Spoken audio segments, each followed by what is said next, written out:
Welcome to Conspiracy Q. Oh, yeah. This week, we're embarking on a top-secret investigation Okay. into recently uncovered or classified sources Right. detailing a chilling project known as Aurora Veil and the truth behind the High-Frequency Active Auroral Research Program, or HAARP.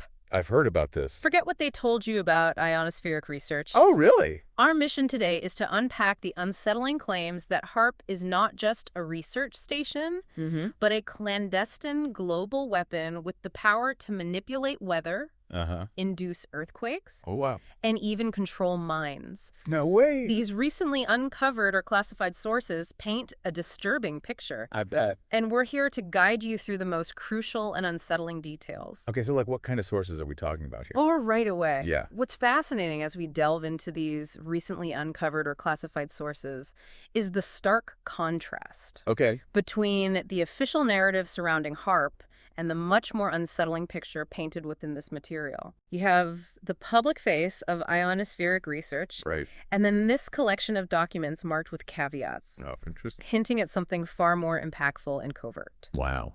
It immediately makes you wonder about the layers of information surrounding this project. So, what does it actually say? Okay, let's unpack this by first getting a sense of the sheer scale we're talking about. All right. These documents highlight that HAARP's ionospheric research instrument in Gakona, Alaska, Yeah. employs 180 antennas capable of radiating a massive 3.6 million watts into the ionosphere. Seriously? To really grasp that, consider that a typical AM radio station operates at around 50,000 watts. That's a huge difference. It begs the question, is such immense power truly necessary for basic research? Right. Could this be our first indication of a potentially more significant and perhaps even weaponized capability, the ability to exert force on natural systems? So they're saying that HAARP could be used as a weapon. That power comparison is indeed striking. And the recently uncovered or classified sources use it effectively to draw attention to the sheer energy involved. That makes sense. It prompts you to think critically about the kind of scientific inquiry that would legitimately require such an output. No. What specific interactions within the ionosphere would necessitate millions of watts? Right. And are there plausible alternative uses for this technology that might not be publicly disclosed? Interesting. This difference in scale is definitely a key point to consider. Yeah, I'm starting to see why this is so unsettling. And here's where it gets really interesting. Okay. As these recently uncovered or classified sources begin to connect HAARP activity with significant global events, Like what?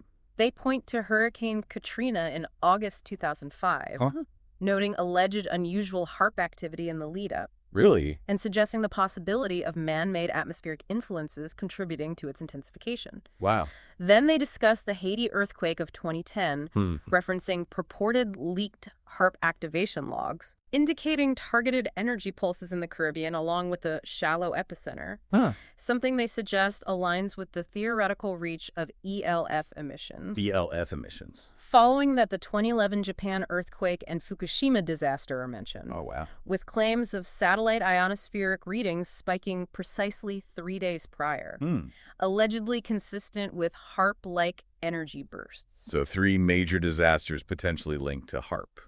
Now you have to ask yourself, are these just a series of unfortunate coincidences? Yeah, that's a lot of coincidences. When you lay these events out chronologically, Right. as these recently uncovered or classified sources do, the proximity to reported HAARP activity certainly raises eyebrows. Yeah, I could see that. The dossier presents this as more than just random chance, Okay. implying a potential cause and effect relationship. Interesting. Of course, it's vital to remember the unverified nature of much of this information. Right, of course. However, the timeline itself compels you to consider the possibility of unintended consequences or even deliberate manipulation if HAARP possesses the capabilities being attributed to it. So it's all about whether HAARP can actually do these things. What aspects of this timeline stand out most to you?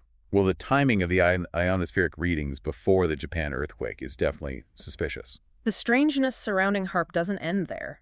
Yeah. In fact, these recently uncovered or classified sources detail some truly unsettling incidents. Like what? There's the reported disappearance of Dr. Frederick Mellows, Okay. a DARPA physicist supposedly investigating brainwave harmonics. Brainwave harmonics, what's that? Then the sudden death of Dr. Rosalie Bertel, Oh, no. a vocal critic of weather manipulation. Wow. Just as she was reportedly planning to link ionospheric heating to tectonic activity. That's suspicious. And perhaps most disturbingly, the account of a research team at a partner facility in Greenland experiencing a collective nervous breakdown. A collective nervous breakdown. With one survivor claiming to have heard voices and patterns. Heard voices and patterns. These aren't presented as isolated occurrences. Right, but as a potential pattern of suppression and unexplained phenomena. So they're saying that people who get too close to the truth about HAARP end up disappearing or having mental breakdowns. The inclusion of these personal stories and alleged incidents adds a layer of intrigue. Yeah, definitely. And for some, lends credence to the more conspiratorial interpretations. I could see how that would be convincing. The recently uncovered or classified sources use these anecdotes to suggest a potential pattern of obstruction.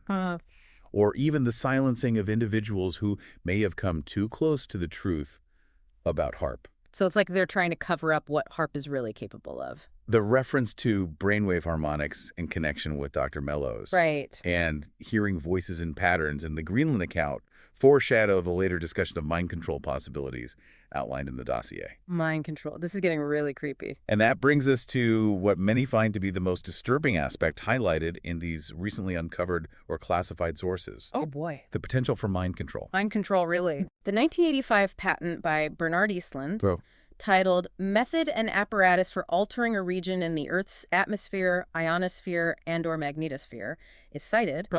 As it explicitly describes technologies capable of modifying weather and disrupting mental processes. So this patent is basically saying that you can control the weather and people's minds. Capabilities attributed to HAARP. And they think HAARP is based on this patent. Eastland's death in 2007, coinciding with increased media scrutiny of his patent, is also noted. So the inventor of this mind control technology dies suspiciously right when people start asking questions. Adding to the air of suspicion. Like something out of a movie? Furthermore, the documents touch upon the theoretical ability of HAARP's ELF transmissions to resonate with human brainwave frequencies. ELF transmissions. Potentially influencing emotional states and even inducing hallucinations. So HAARP could be messing with our minds without us even knowing it. As allegedly experienced during the Aurora event in northern Alaska in 2008. The Aurora event? This is where the claims move into a more speculative, yet undeniably captivating realm. Yeah, it's hard to believe, but it's also hard to ignore. The reference to Eastland's patent provides a tangible piece of evidence.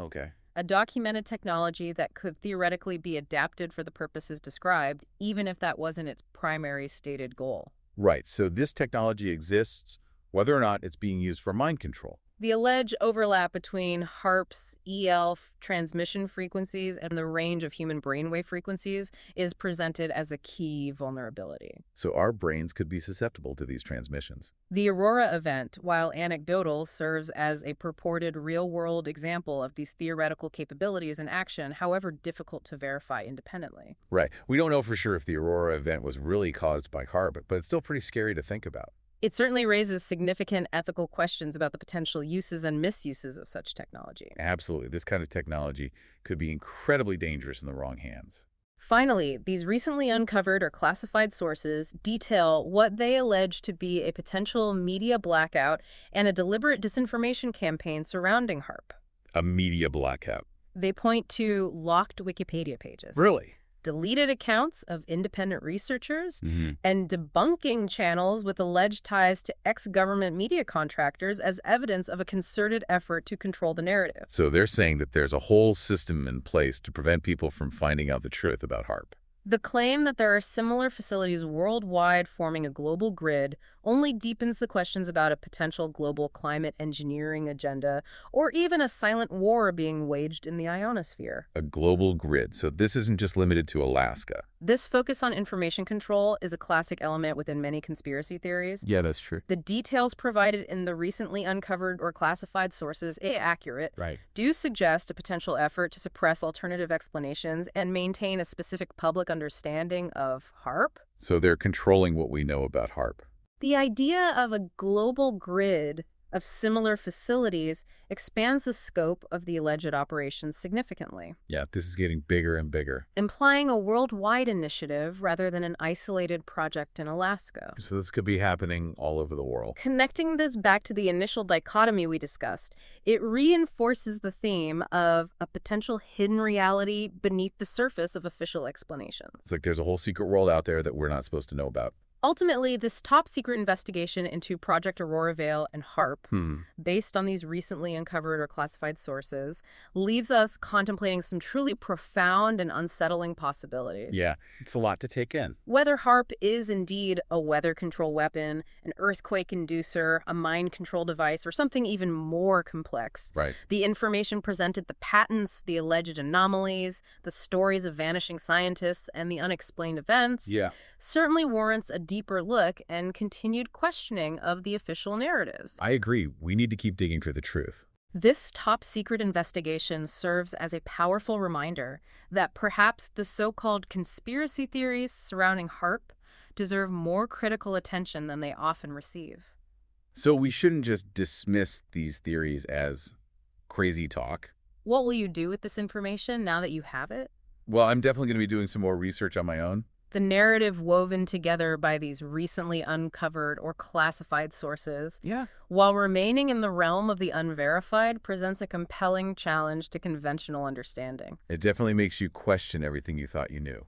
It encourages you to engage with this information thoughtfully, Right. to weigh the various claims against available scientific knowledge, and to remain open to the possibility that there may be aspects of projects like HAARP that lie outside of public awareness. So there could be even more to this story than we know.